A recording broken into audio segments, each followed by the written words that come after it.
BDA ಆಯುಕ್ತ ರಾಜ್ಕುಮಾರ್ ಖತ್ರಿ ಬದಲಾವಣೆಗೆ ಒತ್ತಡ ಹೆಚ್ಚಾಗಿದೆ. ಶಾಸಕ ಎಸ್ಟಿ ಸೋಮಶೇಖರ್ ನೇತೃತ್ವದಲ್ಲಿ ಕಾಂಗ್ರೆಸ್ ಶಾಸಕರಿಂದ ಒತ್ತಡ ಹೆಚ್ಚಾಗಿದ್ದು ಅವರನ್ನ ಬದಲಾಯಿಸುವಂತೆ ಸಿಎಂಗೆ ಒತ್ತಡ ಹೇರ್ತಾ ಇದ್ದಾರೆ ಎನ್ನಲಾಗ್ತಾ ಇದೆ.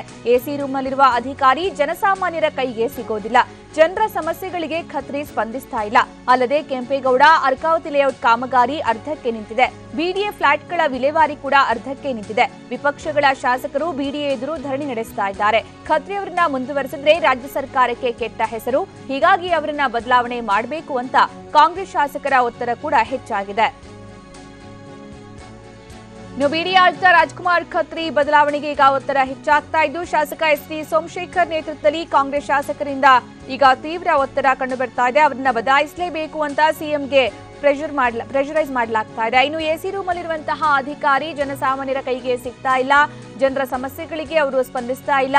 ಕೆಂಪೇಗೌಡ ಅರ್ಕಾವತಿ ಲೇಔಟ್ ಕಾಮಗಾರಿ ಕೂಡ ಅವರ ಸಂದರ್ಭದಲ್ಲಿ ಅರ್ಧಕ್ಕೆ ನಿಂತಿದೆ.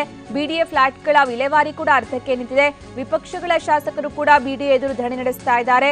ಖತ್ರಿ ಅವರನ್ನ ಹೀಗೆ ಮುಂದುವರೆಸಿದ್ರೆ ರಾಜ್ಯ ಸರ್ಕಾರಕ್ಕೆ ಕೆಟ್ಟ ಹೆಸರು, ಹೀಗಾಗಿ ಅವರನ್ನ ಬದಲಾವಣೆ ಮಾಡಲೇಬೇಕು ಅಂತ ಕಾಂಗ್ರೆಸ್ ಶಾಸಕರು ಎಸ್ಟಿ ಸೋಮಶೇಖರ್ ನೇತೃತ್ವದಲ್ಲಿ ಹೋರಾಟ ಆರಂಭಿಸಿದ್ದಾರೆ. ಒತ್ತಡವನ್ನ ಹಾಕ್ತಾ ಇದ್ದಾರೆ. ಸಿಎಂ ಮೇಲೆ ಈ ಒಂದು ಒತ್ತಡವನ್ನ ಹಾಕಲಾಗ್ತಾ ಇದ್ದು ರಾಜ್ಕುಮಾರ್ ಖತ್ರಿ ಅವರನ್ನ ಈ ಕೂಡಲೇ ಬದಲಾವಣೆ ಮಾಡಬೇಕು ಅಂತ ಒತ್ತಾಯಿಸಲಾಗ್ತಾ ಇದೆ.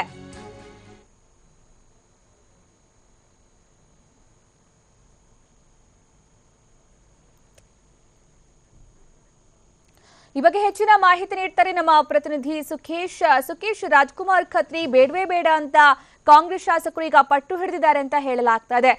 ಈಗ ಸಿಎಂ ಇವರೊಂದು ಮನವಿಗೆ ಒಪ್ಪಿಕೊಳ್ಳುವಂತಹ ಸಾಧ್ಯತೆ ಎಷ್ಟಿದೆ? ಸುಕನ್ಯಾ, ಏನಂದ್ರೆ ಬಿಡಿಎ ಆಯುಕ್ತರಾಗಿರ್ತಕ್ಕಂಥ ರಾಜ್ಕುಮಾರ್ ಖತ್ರಿ ಅವರನ್ನ ಬದಲಿಸಬೇಕನ್ನುವಂಥದ್ದು ಕಾಂಗ್ರೆಸ್ನ ಕೆಲವು ಶಾಸಕರುಗಳ, ಬೆಂಗಳೂರಿನ ಶಾಸಕರ ಒತ್ತಡ ಆಗಿರುವಂತದ್ದು. ಯಾಕಂದ್ರೆ ಕೆಂಪೇಗೌಡ ಲೇಔಟ್ ಇರ್ಬೋದು ಅಥವಾ ಅರ್ಕಾವತಿ ಬಡಾವಣೆ ಇರ್ಬೋದು, ಇವುಗಳ ಒಂದು ನಿರ್ಮಾಣ ಕಾಮಗಾರಿ ಹಂತದಲ್ಲೂ ಕೂಡ ಸಾಕಷ್ಟು ವಿಳಂಬವನ್ನ ಮಾಡಲಾಗ್ತಿದೆ ಮತ್ತು ಬೇರೆ ಅಭಿವೃದ್ಧಿ ಕಾರ್ಯಗಳು, ಬಿಡಿಯಿಂದ ಆಗಿರ್ತಕ್ಕಂಥ ಅಭಿವೃದ್ಧಿ ಕಾರ್ಯಗಳ ವಿಚಾರಗಳಲ್ಲೂ ಕೂಡ ಸೂಕ್ತವಾಗಿ ಸ್ಪಂದಿಸ್ತಿಲ್ಲ ಅನ್ನುವಂಥದ್ದು ಅವರ ವಿರುದ್ಧ ಕೇಳಬರ್ತಿರುವಂತಹ ಆರೋಪ.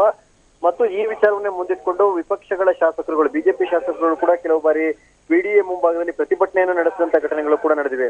ಈ ಒಂದು ಹಿನ್ನೆಲೆಯಲ್ಲಿ ಬೆಂಗಳೂರು ಡೆವಲಪ್ಮೆಂಟ್ ಅಥಾರಿಟಿ ಅಂತ ಮಹತ್ವದ ಒಂದು ಹುದ್ದೆಯಲ್ಲಿ ಆಯುಕ್ತರಾಗಿರ್ತಕ್ಕಂಥವರು ರಾಜ್ಕುಮಾರ್ ಖತ್ರಿ ಅವರು ಅಷ್ಟೊಂದು ಆಕ್ಟಿವ್ ಆಗಿ ಕೆಲಸ ಮಾಡ್ತಾ ಇಲ್ಲ ಮತ್ತು ಸ್ಪಂದಿಸ್ತಾ ಇಲ್ಲ ಅನ್ನುವಂಥದ್ದು ಅವರ ವಿರುದ್ಧ ಕೇಳಿ ಬಂದಿರುವಂತದ್ದು. ಈ ಒಂದು ಆರೋಪವನ್ನು ಮಾಡಿ ಕಾಂಗ್ರೆಸ್ನ ಕೆಲವು ಶಾಸಕರು ಸಿಎಂ ಸಿದ್ದರಾಮಯ್ಯ ಕೂಡಲೇ ಅವ್ರನ್ನ ಅಲ್ಲಿಂದ ಬದಲಿಸಿ ಆ ಸ್ಥಳಕ್ಕೆ ಬೇರೆಯವ್ರನ್ನ ತನ್ನಿ ಅಥವಾ ಸ್ವತಃ ಆಕ್ಟಿವ್ ಆಗಿರ್ತಕ್ಕಂಥ ಅಧಿಕಾರಿನ ತನ್ನಿ ಅನ್ನುವಂಥ ಒತ್ತಡವನ್ನ ಶಾಸಕರುಗಳು ಮಾಡಿದ್ದಾರೆ ಅನ್ನುವಂಥ ಮಾಹಿತಿ ಲಭ್ಯ ಆಗ್ತಿದೆ. ಸುಕನ್ಯಾ, ಓಕೆ, ಧನ್ಯವಾದ ಸುಖೇಶ್.